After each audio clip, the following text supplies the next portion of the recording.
Okay, this is a video showing how to install the floppy drive emulator so you can use a USB to transfer files or to transfer them to your computer so you can email them.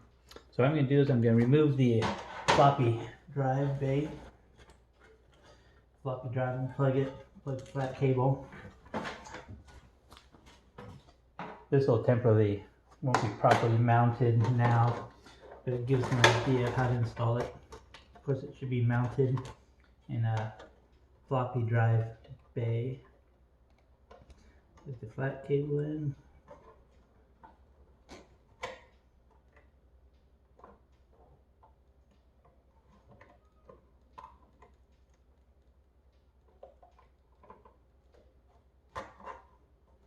Flat cable, power cable.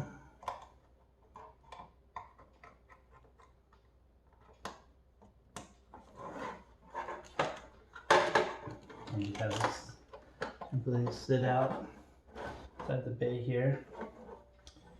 And turn the PC on. You see the number display on the bay. This, once you put the USB in, you'll be able to go up from 000 to I think any number you want. And each one of those will signify a partition that's on the USB drive.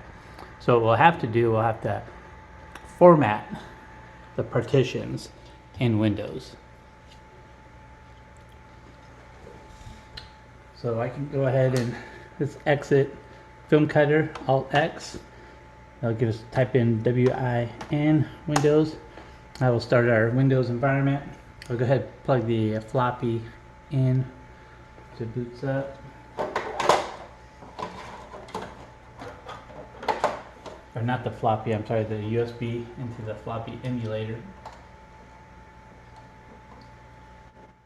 Okay, so we have our Windows open. So we need to format one partition on this USB drive. So go down to the floppy icon, right click it, and go down to format.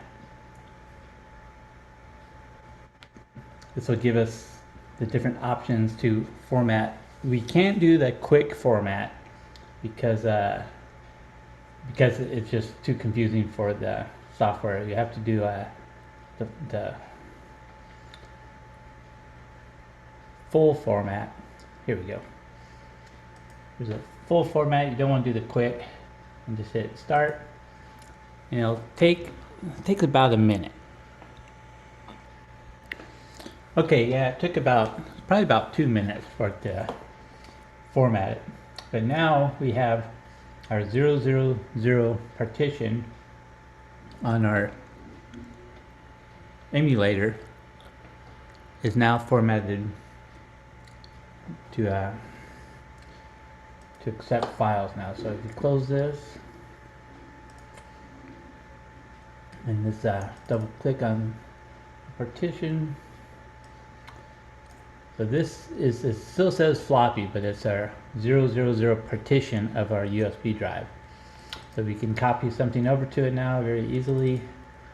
Let's go to Filmmaker, let's copy our, let's go Alt and drag, now copy our PRM file over to our floppy. So now this is on our floppy window, but this is actually our USB drive. So now we can take this out and I'll go put it on PC and see if it'll open it on a PC.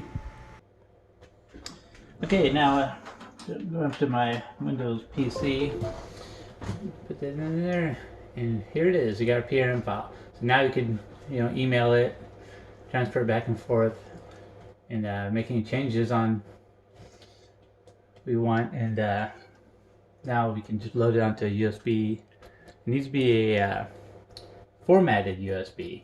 It can't be a regular, it's got to be a formatted USB for that emulator. So you need to use that same USB to transfer files back and forth. If you just grab a USB drive that you have that's been formatted for a Windows or Mac, try plugging it in there, it will not read the files. So you have to format the USB for the drive emulator. So hope that helps. If you have any questions, give us a call.